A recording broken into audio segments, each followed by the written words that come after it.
ইমাম মালিক রাহিমাহুল্লাহর কথা বলছি, এবার শোনেন। সরকার তাকে গ্রেপ্তার করতে চায়, এজন্য চিঠি দিল। চিঠি দিয়ে বলল যে এই বাগদাদে চলে আসো, এখনই বাগদাদে চলে আসো। বাগদাদের সব আলেমরা ফতোয়া দিয়েছিল যে ওই যে ঠিকা বিবাহ করাটা জায়েজ। আপনারা বোঝেন কিনা যে কন্ট্রাক্ট ম্যারেজ, মনে করেন আমি একটা এলাকায় আসলাম, অল্প কিছুর বিনিময়ে একটা মেয়েকে বিয়ে করলাম, এলাকা থেকে চলে গেলাম, বিয়েও বাতিল। এই যে শিয়াদের মধ্যে এই বিয়েটা কিন্তু এখনো আছে।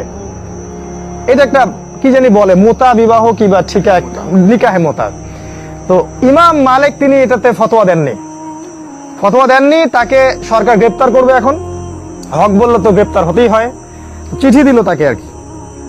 বাগদাদে এসে, মনে করেন প্রধানমন্ত্রী চিঠি দিচ্ছে, বাগদাদে আসো, এসে আমার সাথে দেখা করো। আপনাকে দিলাম, কি করবেন? আমাকে চিঠি দিলাম, কি করবেন? ইমাম মালিক ওই চিঠির উল্টা পৃষ্ঠায় আর একটা পৃষ্ঠাও খরচ করলেন না।